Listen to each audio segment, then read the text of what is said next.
Oke, saudara, kita akan kembali berbincang dengan Kang Asep Iwan Iriawan, mantan hakim, yang juga pakar hukum pidana. Kang Asep, Halo? Kang Asep sudah dengar suara saya? Sudah dengar jelas Oke, kan? oke. Jelas. Saya lupa menyampaikan satu atribusi Anda selain mantan hakim dan juga pakar hukum pidana, dosen dan juga pendukung Argentina pastinya. Kang Asep, Ya Argentina lah, Messi! kalau Messi! melihat kalau melihat ahli-ahli yang didatangkan hari ini, forensik dan mediko legal, kemudian ada Inavis, kriminolog dan juga digital forensik, hakim akan seperti apa strateginya untuk menguliti atau mengulik dari para ahli ini agar membuat ini lebih terang lagi? Ya, yang pertama 180 KUHP mengatakan untuk menjernihkan persoalan hakim ketua memanggil ahli. Nah, sekarang ahli dipanggil oleh jaksa dihadirkan. Artinya hakim akan berusaha menjernihkan persoalan. Strategi hakim biasanya ya bagaimana sekarang untuk membuktikan itu adanya pembunuhan. Pembunuhan itu karena ada tembakan, berarti ada luka. Nah, sekarang salah satu dihadirkan adalah ahli forensik. Oke. Sejauh mana luka itu dan berapa jumlahnya? Nah, pasti hakim akan tanya kepada ahli. Nah, misalkan maaf, kemarin kalau ada tembakan beberapa kali ya, lukanya berapa? Apakah pelurunya ini gitu. Nanti harus cocok. Jadi peluru yang dikeluarkan dari Glock maupun HS ya, kalau itu senjatanya kemudian miliknya Eliezer, itu akan dicocokkan dengan jumlah luka dan jenis lukanya gitu. Itu akan nampak. Apalagi misalkan ya luka itu berapa jumlah itu yang akan menentukan, ahli itu akan ditanya. Terus kemudian ahli-ahli lain itu akan ditanya juga. Kriminolog misalkan nanti akan lihat latar belakangnya ke bawah dia lakukan. Maaf nih, nggak tidur jadi batuk terus. Minum dulu Kang Asep, Ya gimana? minum dulu. Oh udah, oh minum udah, makasih. Tadi ada kartunya. Berarti sepertinya ini ingin melihat kesesuaian ya antara jumlah luka, kemudian juga keterangan dari para terdakwa, kemudian juga dicocokkan dengan tadi ya, ada beberapa pistol yang digunakan dan tentunya ini akan terkait juga dengan uh, barang bukti yang ada di TKP begitu ya? Ya betul. Jadi gini, nanti kan alat bukti ini ya satu saksi harus sesuai dengan saksi yang lainnya, sesuai dengan ahli ya.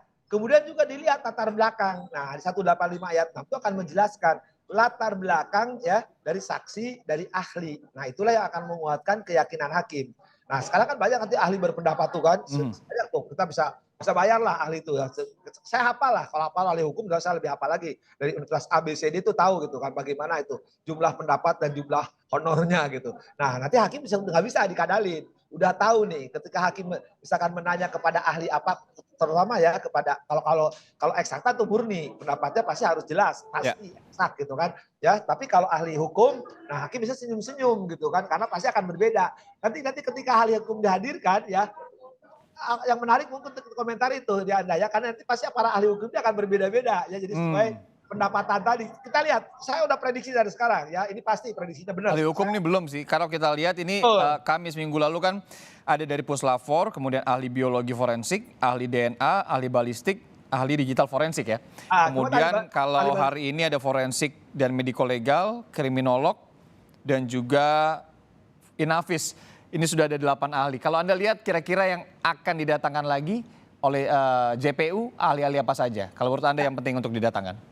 Hal ini penting, Inavis, forensik, kemudian DNA, saja ini penting karena eksakta yang sebenarnya ilmunya tidak terbantahkan ya.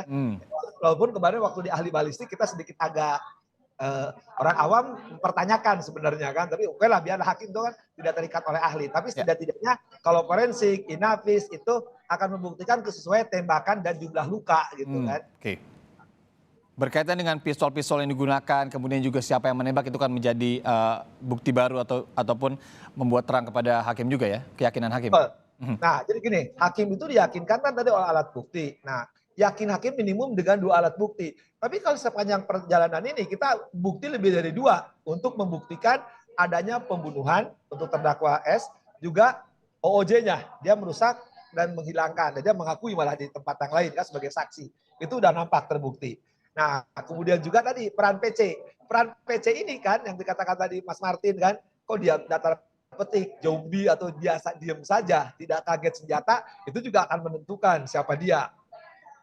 Kalau si KM maupun RR ya, nah itu jadi peran pembantuan misalkan si KM ya, ketika dia mendorongkan ke dia masuk, kan lucu misalkan pertanyaan logikanya ya. Ketika ada tembakan, kan harusnya ada yang bertindak gitu. sederhana gini, kan perintahnya dihajar. Kenapa ditembak? Malah kita akan terkejut juga pertanyaan berikutnya. Ketika ditembak lagi katanya. Dia kan KM menyatakan, ketika misalkan ditembak tersungkur nembak lagi. Loh, berarti kalau lihat senjata yang 3 jenis, masa sedang ganti senjata dia diam saja? Kan dia sedang dihormati dipanggilnya Om. Nah itu juga tidak logis. Peran ketahuan. RR juga sama yang katakan dia tidak dengar, tapi sedang menerima telepon, tapi Romer disangkal oleh Romer. Ya, itu berikutnya. Jadi peran bantuannya udah masuk. Kemudian juga peran kalau aja saya menembak karena perintah jabatan. Nah, itu yang nanti menarik para ahli hukum. Itu strategi yang Anda lihat tadi bagus gitu ya. Oke. Kak Asep, kalau kita analogikan di sepak bola begitu ya, Anda mengatakan buju Argentina. Ini persidangan sudah berjalan hingga pemeriksaan ahli dari JPU.